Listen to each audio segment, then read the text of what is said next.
Sa mga Kristiyano na ay, hindi naman totoo yung salita ng Lord, hindi naman totoo yung Biblia niya. Daming gano'n, nakakalungkot. Pero sa ating Christians, dapat confident tayo na sasabi natin na hindi totoo ang salita ng Panginoon. So, paano nga ba natin malalaman na, paano nga ba natin masasabi na confident tayo? So, bakit nga ba tayo naniniwala na totoo ang sinasabi ng Bible? So, meron tayong mga, evidences na totoo po ang Bible at totoo po ang salita ng Panginoon. So, next slide po.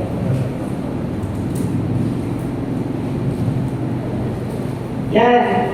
So, yung unang evidence na totoo ang salita ng Panginoon is yung natupad na propesya o fulfilled prophecies.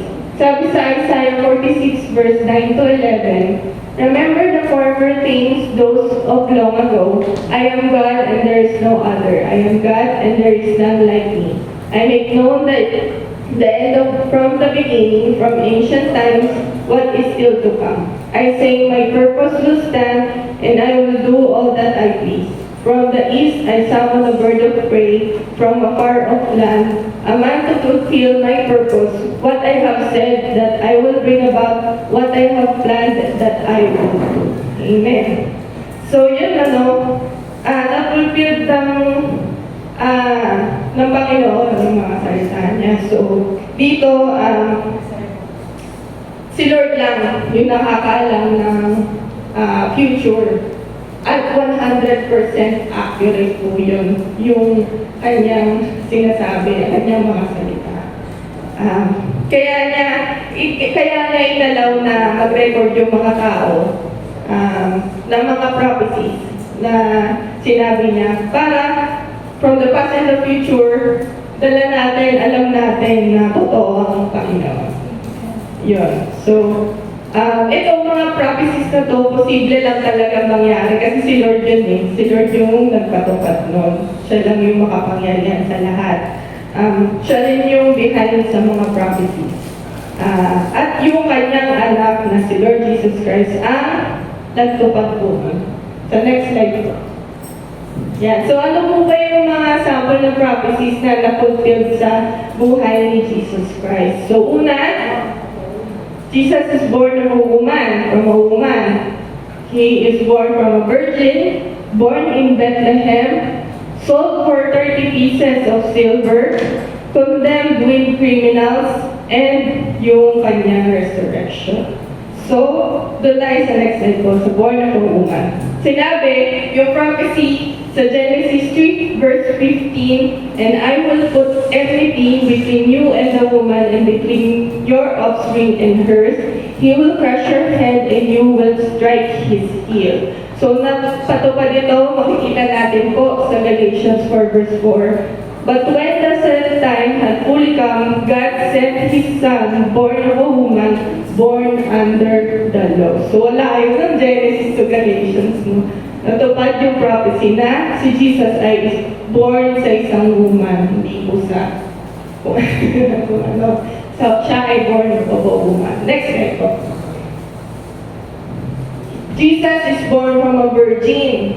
So, yun. Prophecy makikita po sa Isaiah 7 verse 14. "Therefore, the Lord Himself will give you a sign. The virgin will conceive and give birth to a son and will call him Emmanuel." So, doon sa time ni Isaiah na prophesy na mag-conceive po si Jesus sa isang virgin. So, mag-fulfill yun, makikita natin sa Matthew 1 verse 18 and 23. Sabi doon, "This is how the birth of Jesus, the Messiah, came about. His mother Mary was pledged to be married to Joseph, but before they came together, she was found to be pregnant through the Holy Spirit."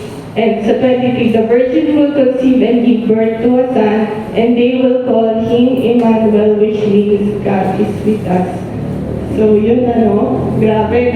From Isaiah, na-prophesy niya na makukonceive si Jesus sa isang virgin. Sa panahon natin, ang hirap ng paniwalaan. Ay, nabuntis ka. Sinong ama pala? Ang hirap maniwala. Paano pa nung time nila? Na hindi pa advance yung science nila, di ba? Yung kanilang advance. So, ano sila muna, paano mangyayari? Pero ito nangyari na. Sabi, from time niya, sayang napatupad yan sa time ni Jesus. Sabi, no? Next slide po. Isa pa pong prophecy na patupad is born siya sa Bethlehem. So, ang prophecy makikita sa Micah 5 verse 2, But you, Bethlehem Ephratah, though you are small among the clans of Judah, out of you will come for me, who will be ruler over Israel, whose origins are from of old, from ancient times. So, napatupad po yun sa, makikita natin sa Matthew 2 verse 1 to 6, after Jesus was born in Bethlehem and Judea, during the time of King Herod, Magi from the east came to Jerusalem and asked, Where is the one who has been born King of the Jews? We saw his star when it rose and come to worship him. When King Herod heard this, he was disturbed and all Jerusalem with him. When he had called together all the people's chief priests and teachers of the law, he asked them where the Messiah was to be born. In Bethlehem in Judea, they replied, For this is what the prophet has written, But you, Bethlehem, in the land of Judah, are by no means least among the rulers of Judah, for out of you will come a ruler who will be shepherd of my people Israel. Kailangan ano? Tayo na nun, layo din, Micah 2, time ni Matthew, na patunay na ang ating Messiah ay pinanganak po sa Bethlehem.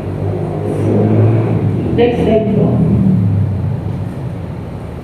Isa pa po yung sold for 30 pieces of silver. Sa panahon ngayon, sa naabot yung 30. Apakamura, no? Kahit nga daw, kulang na eh. Hindi pa makakapunta tayo ng 1 gig eh. So, yun ang prophecy. Sold for 30 pieces of silver sa Zechariah 11 verse 13. And the Lord said to me, Throw it to the potter, the handsome price at which they valued me.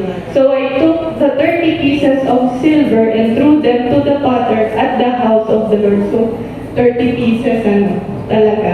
Doon sa Matthew 26 verse 15 na fulfilled, sabi, and asked, What are you willing to give me if I deliver him over to you? So they counted out for him 30 pieces of silver. So yun yung naging halaga ni Jesus nung pinag-upload siya ni Judas.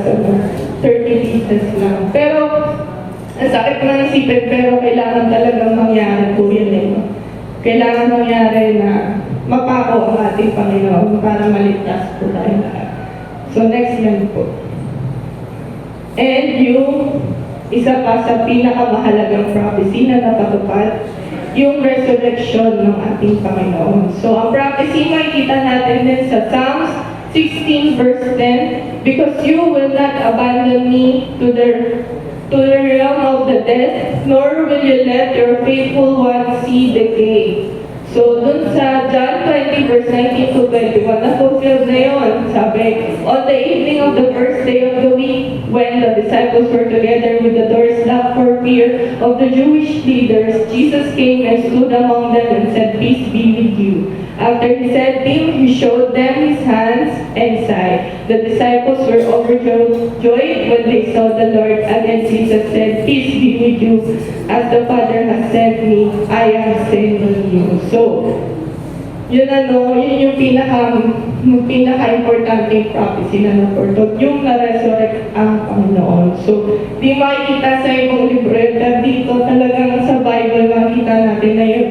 Totoo ang salita ng Panginoon na nung time pa noon, ng Psalms, na yun nga, na may ang ating Messiah ay ma-resurrect. At nagkatotoo nga doon nga sa time ni John na na-resurrect siya. Pinakita niya pa yung kanyang kamay, kanyang tagiliran sa mga disciples na siya talaga ay nakako sa krus. Ayun. So next slide. So, pangalawa po, paano natin yung mga evidence na magpapatunay na totoo ang Bible. So, yung preservation of the Bible. Sabi dun sa Matthew 24, verse 35, heaven and earth will pass away, but my words will never pass away. So, amen, na thankful tayo na hanggang ngayon nakakahawak pa tayo ng Bible, hanggang ngayon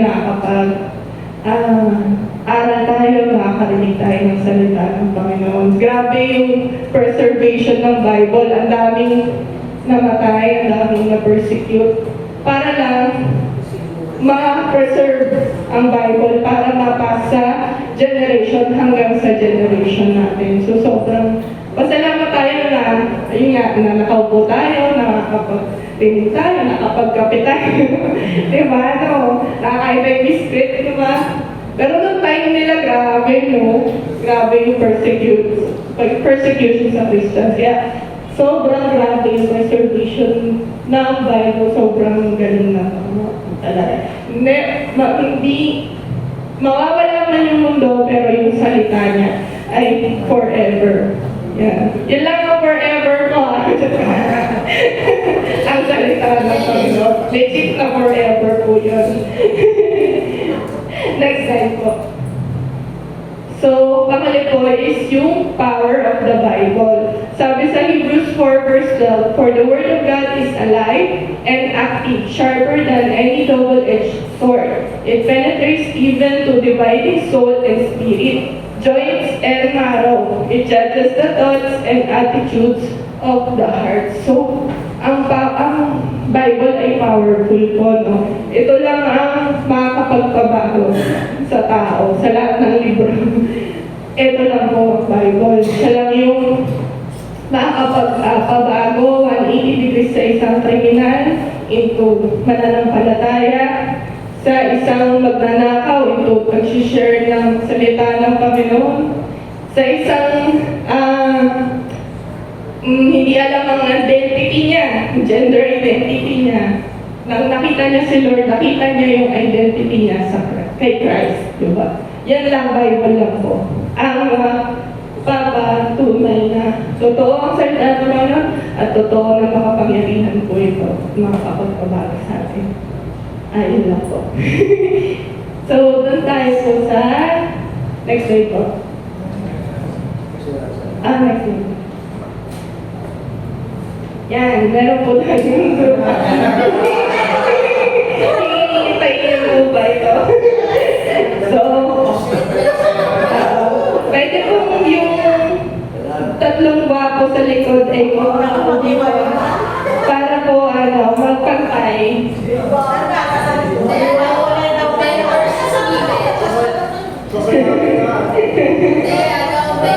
Si Teacher Wen, pwede po kayo umabante po.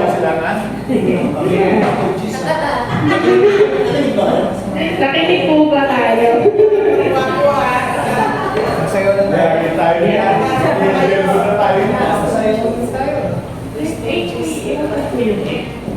Pastor, dito ka. Sasayaw ka. Ayan po. So, ito po yung Team A, Team ni Ate. Team A and Team B. Okay. Dapat dito sa So, medyo mahirap po yung mechanics ng laro. Pero alam ko naman nanonood kayo nito. Sige po, on-flash the screen. Nanonood po. Si Mama lagi nanonood. Ayan is yung family feud. Living Stone feud. So, katuwa lang po ito. So, mechanics po, huwag po kayo ng representative muna po sa team ninyo, team A. Tapos po, mag-aagawa po kayo ng pag sinabi kong kuha, kaagawa po kayo. Sino ko na makakuha? Hindi yan, hilaw. Wala po kasi tayo yung basan So, yun ito.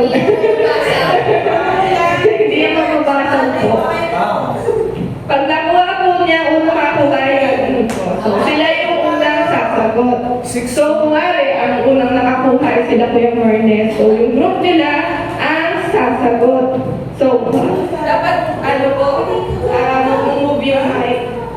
po sa isang tao lang ang sasahod. So,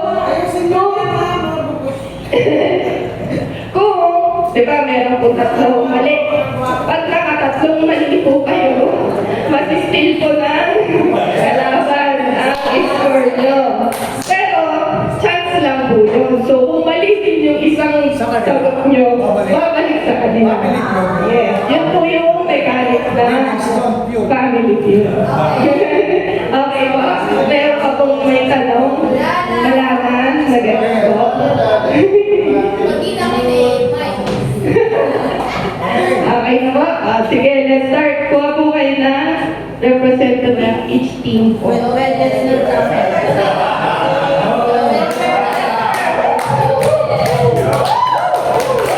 ko 1, 2, 3, kuha. Kuha po ha. Kamay sa bato. Pwede kami sa Ready? Kamay sa bato. Alayo mo dyan. Kamay sa bato. 1, 2, 3. Wala pa po ha. Walang go. Okay,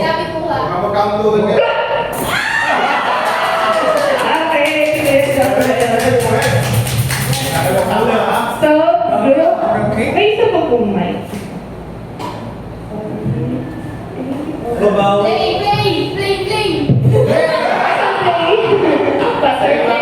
Pastor play. So, ang question 1, doon po sa topic kanina, ano po yung mga libro sa Bible ang na-mention? Book lang po, hindi yung book, ano? Sa book lang. Okay? Okay? Okay na? O, sige. Go, yan. Isaiah. Meron ba dyan, Isaiah?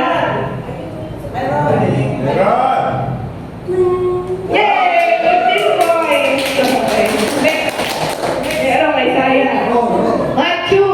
Matthew. Meron ba dyan, Matthew? Meron! 2 points. Sige, ma'am. Pwede ka pumunta sa harap. Maika. Meron po bang Maika? Wala. Meron! 25 points. Zechariah. Meron ba Zechariah dyan? Yay! Sino ba? Top answer. Psalms.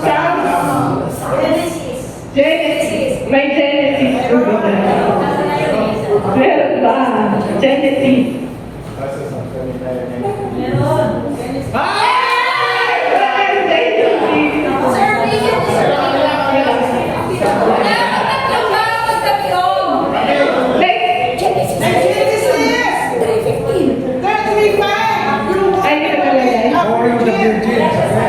Wala siya po sa ano. Services po.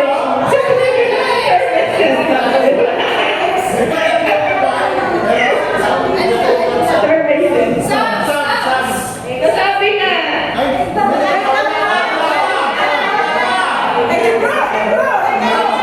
Yay, Michael. Teka po, isa-isa po kasi.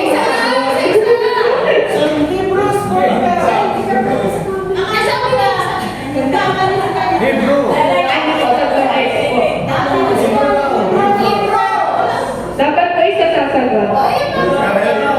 Yan, para po ano. Hebrew. Meron po ba Hebrew?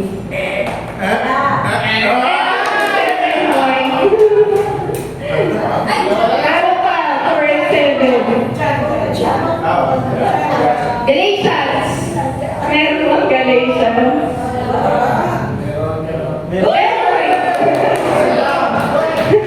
May chance pa kayo.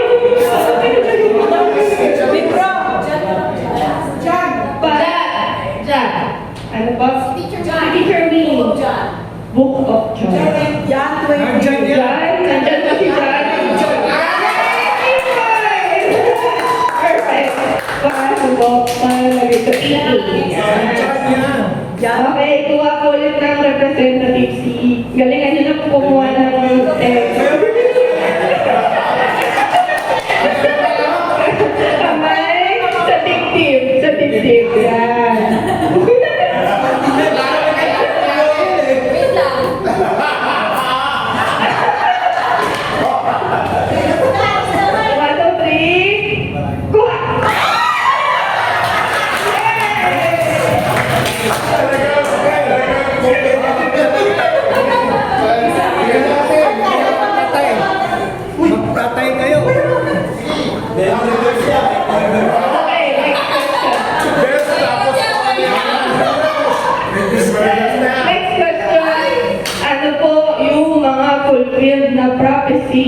na tinapik natin kanina in the life of Jesus Christ. Okay, kayo po. Born of a woman. Isa-isa lang. Born of a woman, meron ba? Yay! Right boy! Miss Mina. Born of the Virgin. Born of a virgin, meron ba? Meron, 7 Born in Bethlehem. Born in Bethlehem. Born in Bethlehem, meron ba? Meron, bad boy. Sino ba? Sold for 30 pieces of silver. Sold for 30 pieces of silver. Meron ba? 15 boy. Dalawa na lang po. Condemned with criminals. Condemned with criminals. And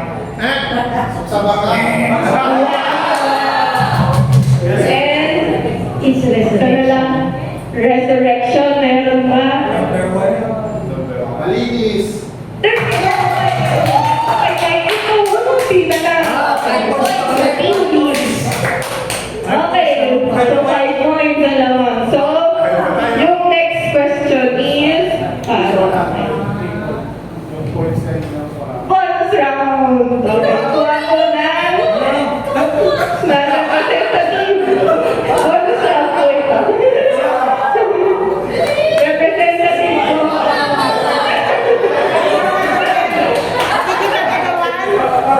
Agawan ko muna, okay? Kamay sa likod. Yeah.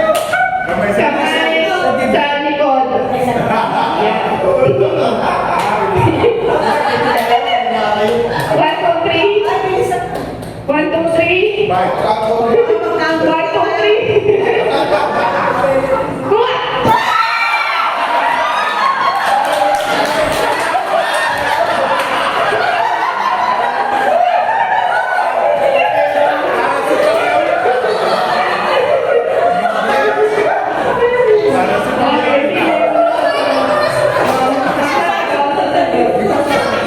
So, ang question, sino po yung mga Sunday school teachers from January hanggang ngayon, except po ako?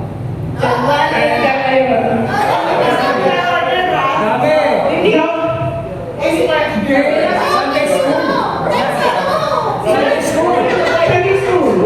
Ang Queen Marines. Kuya Marnel, nandiyan sa... Isa lang. Sa'yo na boy! MJ! MJ! Nandun ba si MJ? 30! Kuya Kurt. Kuya Mark! Nandun po si Kuya Mark. Lesnar? Yes. Lesnar, nandun ba? Yan! Ay, boy! Sino ba? Joel Servino! Joel Servino! Joel Servino! Yay! Sino ba? Sino ba? Si Kuya Ryan. Kuya Ryan! Diba?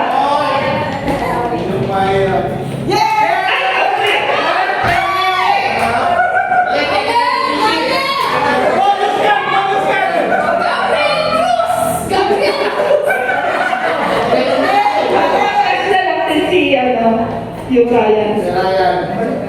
Ryan, basta naman siya. Okay, sige. Sa amin yung point na yan. Bonus na yung 10. Bonus na yan. Dalawa na lang. Joel. Joel, nakuha ni Joel. So, X po. Yan, may 1X sila. Dalawang X na lang. Dalawa. Dalawa, may X na lang. Dalawang X na lang.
Sa inyo na. Si Pastor, parang balik. Si Pastor po magsagot. Pastor. Pastor, sumunod. Ate April. Ate April, nandiyan ba?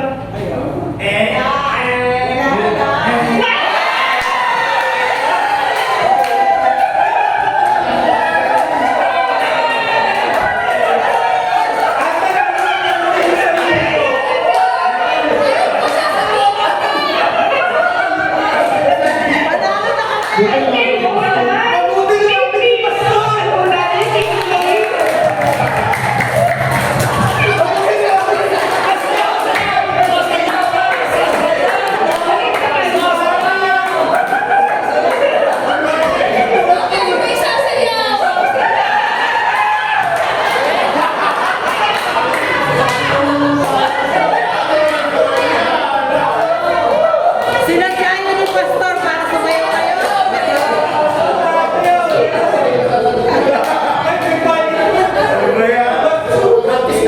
Ayan, punishment. Yung winning team, mamimili kayo kung anong gagawin muna. Losing team. So, pili po kayo. Singer sa group.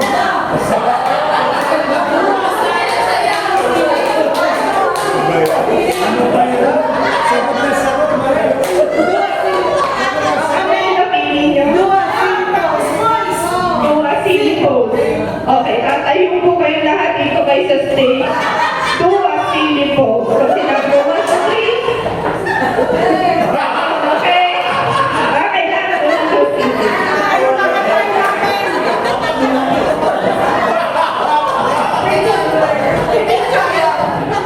Teka wala. Kasi hindi naman sagot niya. Bakit pindutin? Sali kayo ba?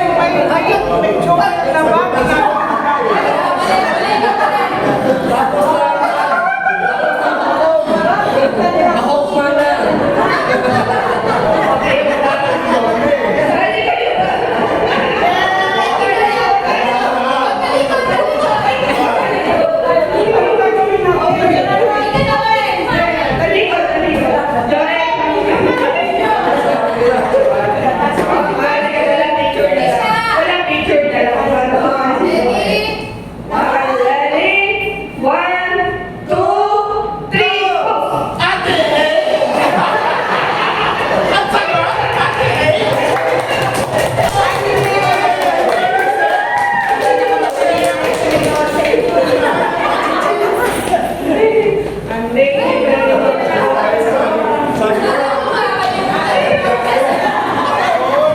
So dahil sa losing team, kayo din po and the break. Kuha po kayo ng mga break. They winner ang portray. Brother, break na. Salamat po Diyos sa pagkakataon sa panunugin kami makapag-aral. At magkaroon din po Panginoon na exercise yung aming mga isip na kayo Panginoon na siya na patuloy namin yung napapagpurihan na itaas sa aming mga buhay Panginoon. So sa Panginoon, yung mga salita mo ay patuloy na pinamumuhin namin Panginoon. Salamat po Diyos, maging sa mga oras pang na gagawin namin dalangin ng Lord Diyos, kasamahan mo kami. Ikaw Panginoon na siya patuloy na mag-iingat sa bawat sa amin. Tuloy patuloy ang lahat ng mga